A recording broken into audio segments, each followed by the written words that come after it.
Hey KU fans, welcome back to KU Sports Extra here at Allen Fieldhouse with Stretch Benton Smith. I'm Matt Tate. Stretch, what'd you think tonight? I think we should probably talk about this guy who I'd never seen play basketball before until tonight. I guess he was a freshman. Still is. Maybe, yeah, still a freshman. I want to say Ochai Agbaji. That's him. Wow. Yeah, that's Where the did right that way come to say from? it. That's the right way to say it. That guy was gonna redshirt? Yeah. What? Yeah. I saw a lot of that on Twitter. Yeah. I did. I saw a lot of people saying, has he lost his mind? I mean, but you know, you take it in the context of the big picture and the full roster and all of that.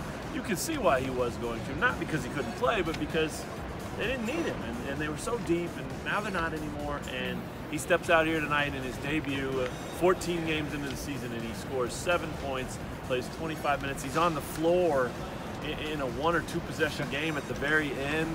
Bill Self talked about that and said, you know, he earned it. He said, I didn't have a lot of faith in most of the rest of the guys, and that kid played great tonight. So other things happened. You wrote about some, I wrote about some, but no question, Ochai was what I wrote about. I wanted to write about him from the minute he checked in. He's got a charismatic personality. He's a terrific young man, and as everybody saw tonight, he's a fabulous basketball player. What impressed you most? First guy off the bench, comes in right off of a timeout. Right. And what do? Throw him a lob. Run a lob for him because he's the most athletic guy on the roster, probably. Yeah. And I mean, Quentin Grimes thought he was so athletic. He threw one lob for him that was like 15 feet up in the air. To Will. Ochai will get this one. Who said that earlier this year? Somebody said Dedric Lawson, I think. Said he was throwing that one to Will. Yeah, I don't know who that was about. It was an earlier game this year. Yeah, I mean, not only did his athleticism show on those alley-oops, which he finished easily, but I mean, rebounds defensively. Yeah. I mean, he's strong. The effort is there. I mean, really impressive debut because that has to be so difficult to just. I mean, he found out Sunday night that this was going to be like his new reality, and he comes out here and he thrives, and as Self said afterward, basically their second best player behind Dedric Lawson. I think the poise was the most impressive part. He just looks like he belongs. He's strong, he's physical, he doesn't look like a freshman. He looks comfortable. I mean, everything about him looks like he should have been playing all along and that he's going to play a lot more. Funny thing about that lob, it was 10 seconds into him checking into the game, and he said afterwards that he'd never even run that play before. So that's how good he is. That's how athletic this kid is. He's guarded it in practice. He's seen them running. He knows what to do or what it is, but he's never actually had the play called for him.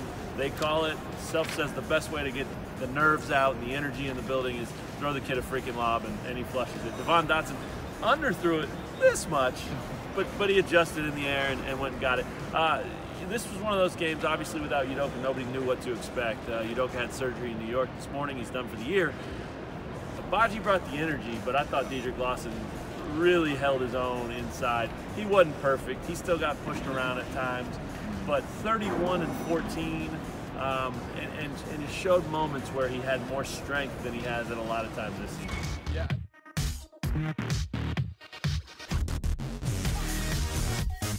Yeah, I think he's just getting used to that.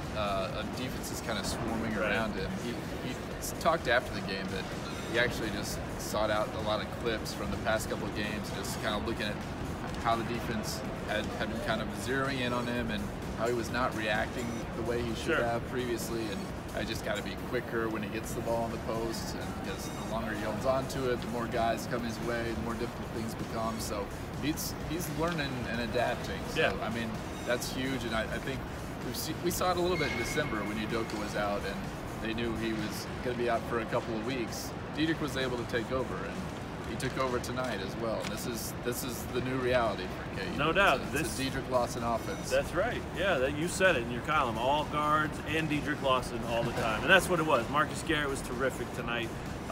Defensively, of course, he didn't turn it over. He played a lot of point when Devon Dotson didn't have the best night. Devon Dotson had a great finish. Latrell Vick shot it well, turned it over too much. I mean, it's still a work in progress, very much so. But you can see it. I thought tonight there were portions of that first half where you can see what this team will be without Udoka. It's faster, it's more active, there's more cutting, they play above the rim at all positions, especially with Ochai in the mix now, and I think that's going to make them harder to guard. I mean, there was something hard to guard about Udoka, and that was the 7 foot, 270 pounds he carried. But you at least knew where that was going to be. It was going to be right in that blue area in the paint, and you knew you could just hack the heck out of him if you had to. With these other guys, you don't know where they're going to be, you don't know who's going to be on, you don't know who's going to get it, who's going to move it. This team got right tonight, and they weren't perfect at all. There's still a lot of room for growth, but they got right tonight. Any final thoughts? I think that we saw, I think you mentioned they looked best in the first half when you saw guys outrunning. Yeah. You know, I mean, this team can run a little bit more now that Udoka's not a part of it, just because it's a different lineup configuration. It makes things a little bit easier. And they obviously have a guy who didn't have a great night, Devon Dotson, who could be a blur in the open floor, could create steals, get deflections, and that type of thing. So I think we're going to see that improve as well in the next couple of months. Yeah, good call. I think the last thing I would say is 5 for 21 from three-point range. They beat a really good team, a top 25 team, and they didn't fix their three-point shooting. 2 of those came from Dedric Lawson. Yeah. 2 came from Vic. That was it, basically. So they're still trying to find that, but I think they showed how they can find points elsewhere tonight. Even if they don't become a really good or even an improved three-point shooting team, there's ways to go get points. And if they play defense like they did tonight, they're going to be a tough out for everybody everywhere. So Kansas basketball fans, Jayhawk Nation, if you will, everybody can kind of just breathe a little easier. It's not a full exhale, it's not fixed, but that was a pretty good bounce back effort. For Ben Smith, I'm Matt Tate. Thanks for checking out KU Sports Extra. We'll see you guys from Waco, Texas this weekend, KU Baylor, in another Big 12 battle.